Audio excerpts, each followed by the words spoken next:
welcome to my channel. In the today's lecture, we are going to discuss what is classful subnetting.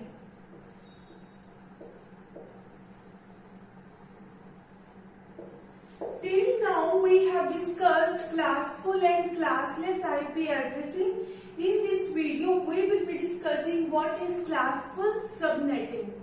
So, as it is clear from the name subnetting, what we are doing, we have a bigger network and we are dividing that bigger network into small networks.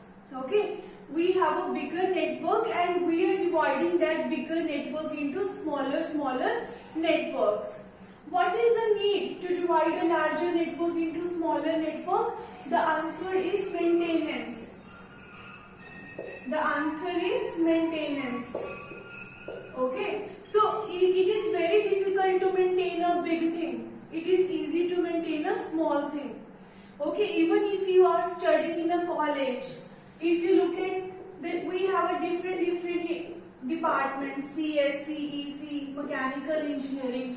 We have different departments, and each department has its own HOD. Okay, so even if we have not divided all the department into separate categories, so it is very difficult to maintain all the departments with the help of only one HOD. Okay, so that is the actual reason that we need to divide a bigger thing into smaller things. Even if you are studying software engineering or if you are working in a company, software company, you have to work on a bigger projects. Okay, but you don't start working on the bigger project. What you do initially, you divide your bigger project into smaller modules, small modules. Then you work on each module because it is very easy to maintain. Okay, if you are dividing your project into modules. So similarly, we have divided our bigger network into smaller network so that it becomes easy for us to maintain. Okay, so let me give you one example so that you can remember this topic for a long period of time. Let's suppose I am considering our class. Let's suppose you are studying in a college and I am assuming that your class is a network. Your class is a network. If you are studying in CSE, okay, you are in a third year and that class I am considering as a network. In a class there are different kind of students, and how do we, what we do when we are studying in colleges, we make group. We have a group of friends. Okay, so let's suppose we have 3 groups in our class of students. Okay, so let's suppose I have total 15 students in my class and I have 5 group. 3 groups I have. Okay, 5 students each. So let's suppose first group is a group of students who are fun-loving. Okay, these 5 students are fun-loving. Okay, we have a second group of 5 students who are very studious and very intelligent or very hardworking. Okay, so and let's suppose we have a group of 5 students in a class who are more involved in cultural activities and sports activities. Okay, they are more involved in all these activities. Okay, this I have divided I have only 15 students in my class and I have divided that 15 students into 3 groups. Okay, and each group has a head.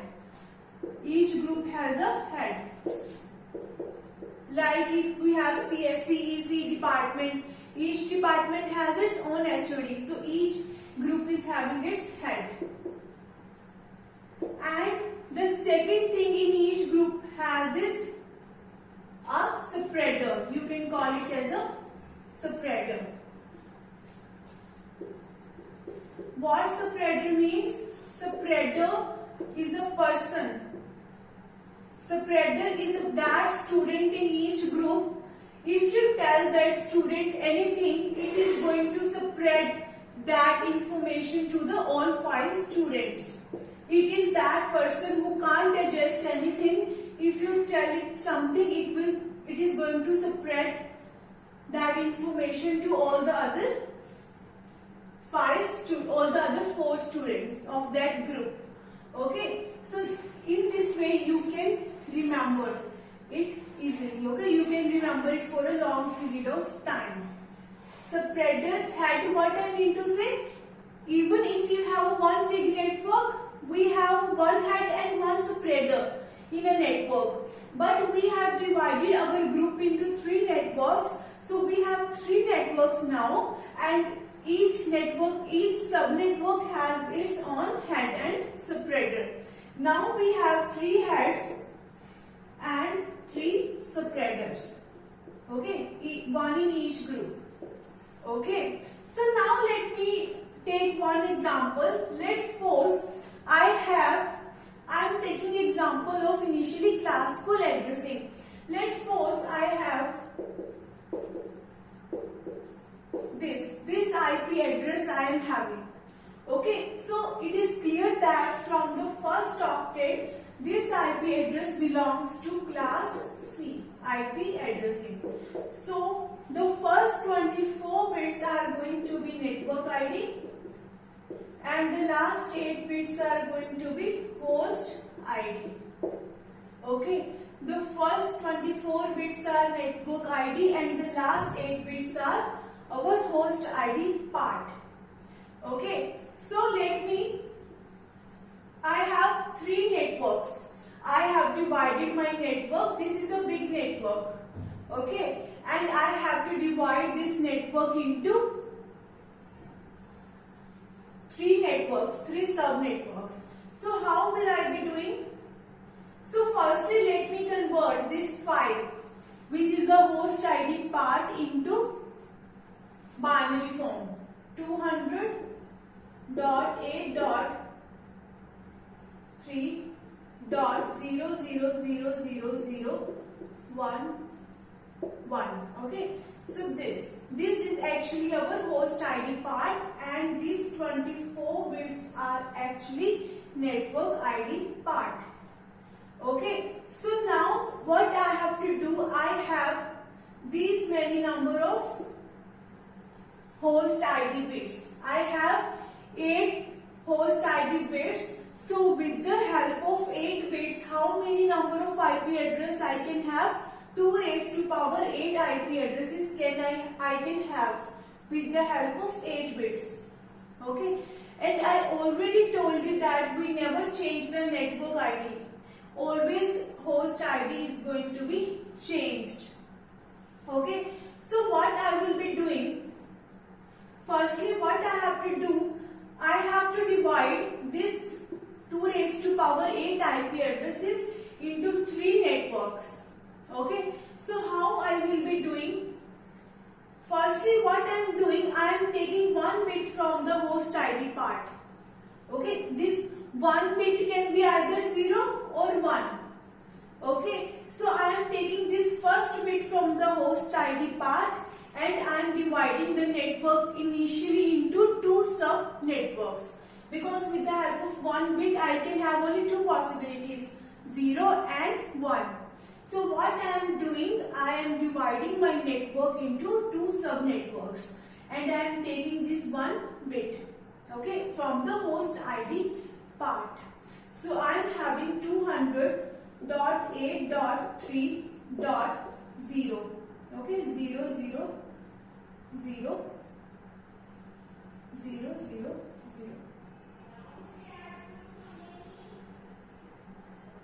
Okay, so I am having 200.8.3.8 zeros. This first bit is now getting involved in network ID because it is now fixed. You have fixed it bit. When it was a part of host ID, it was not fixed. It could be changed to 1. But now I have fixed this bit, and now it has been a part of the network ID. Now 200 8.3.1 0 0 0 0 0 0 0. Okay, so what I am doing, I am fixing 1 here. I took first bit from host ID. Two possibilities are there. It can be either 0 or it can be either 1. So in a one subnet, I am fixing it as a 0. In another network, I am fixing it as a 1. So what I have to do? I have to divide my network into 3 subnetworks. I have divided into 2 networks. Okay, so now I need one more subnetwork. So how I will be doing that? Let's divide this network into one more network. Okay, so how I will be doing? So I took the first bit. It is fixed in this network. This one is fixed in this network. Now I want to divide this network again into 2 subnetworks. Okay, this one is fixed and now I have only 7 bits present in the host ID part. Okay, so what I will be doing, I have to take one more bit. I have to take one more bit from the host ID part. Okay, this one is fixed. Now I am converting this 0 to 1. Okay, 200.8.3.11 0 0 0 0 0 0. Okay, so 1 0 and 1 1. Because 1 is fixed in this network, now I have to take one more bit to divide this network further into 2 networks. So this way. Okay. So now what I have to do?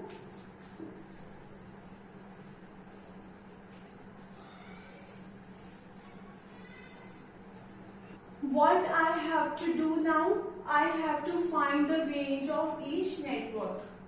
Okay. So firstly, let me tell you, when you have to divide your network into subnetworks, this is actually a IP address. Okay.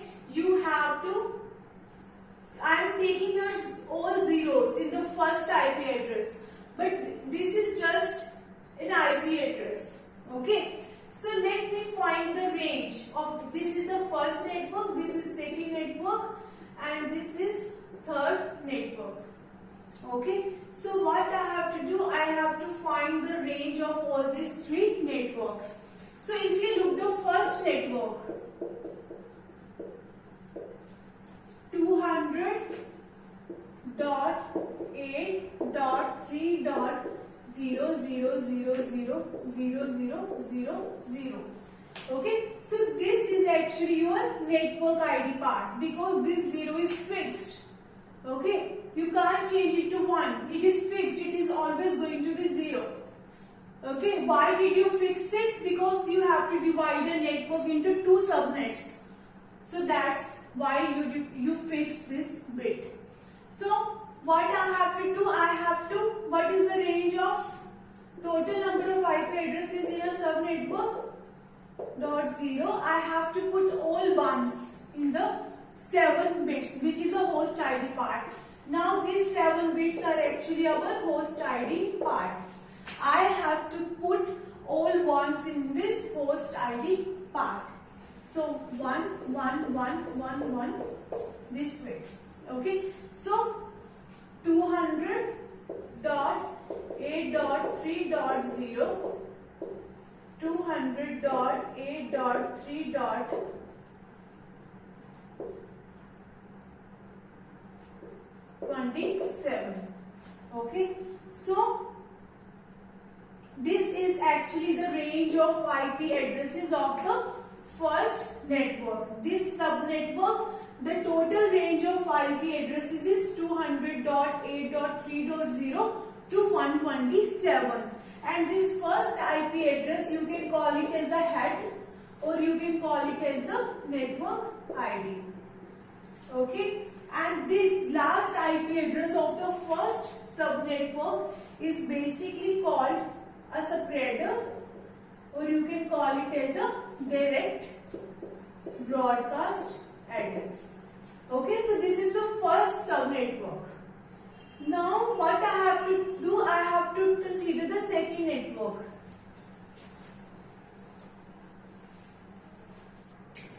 let's take the second network. We have 200.8.3.1.0.0.0.0.0. Okay, so I fixed one when I have to divide the network into two, first and second network. Then what I did, I fixed the second 0 when I divided the second network into second and third network. So we have these 26 bits are actually our network ID, and these 6 bits are actually host ID. Okay, so I have to find the range of IP addresses of the second network. So what I will be doing to find the first IP address, put all zeros in the host ID part, and to find the last IP address, put all ones in the host ID part. Okay, so let's change into decimal. 200.8.3.128, 200.8.3.191. Okay, so this is the range of IP addresses of the second network. The first IP address is basically called head. The last IP address is basically called spreader, or you can call it as direct broadcast address. Okay, the first IP address is called head. The last IP address is basically direct broadcast address. Now let's find the range of IP addresses in third subnet. 200.8.3.0.0.0.0. Okay, so 200.8.3.11111111. Okay, so this is actually our network ID. Okay, this is our network ID. Why we are considering 2 bits here? Because the second network was already divided. Okay, when we divided bigger network into 2 sub-networks, so the second network was already divided. At that time we fixed first bit, and when we again further divided the second sub-network into 2 subnets, we fixed this second bit. Okay, so this is actually your network ID, the first IP address of the third subnetwork. So if you convert it into decimal, it is going to be 200.8.3.192. Okay, what we have to do, the fixed bits are kept as it is. The host ID part, the first IP address host ID, change all to zeros. The last IP address host ID, change all bits to 1. Okay, so 200.8.3.255. So these are actually all range of IP addresses of class third network, the third subnetwork. So this is the range of total number of IP addresses. The first IP address is called the head, and the last IP address is basically called the spreader or the direct broadcast address. This is the network ID, this is the direct broadcast address. Okay, so let me tell you one thing. When you didn't divide your network into 3 subnetworks, we had only one network ID and we had only one direct broadcast address. Okay, so when there was no division in the networks, we had only one network ID and we had only one direct broadcast address. But when we have divided our network into 3 subnetworks, okay, when we have divided our network into 3 subnetworks, we have 3 network IDs and 3 direct broadcast address. So 4 more IP addresses which you you were giving to host is in a one big network is now allocated to network ID and direct broadcast address. So 4 IP address are going to be wasted. Okay, so 4 number of IP addresses are going to be wasted. But why we are doing subnetting? So that we can maintain we can maintain our network easily. Okay, that is the need to divide a network into sub networks. Okay, so thank you so much for watching my video. If you like my video, please like, share and subscribe my channel.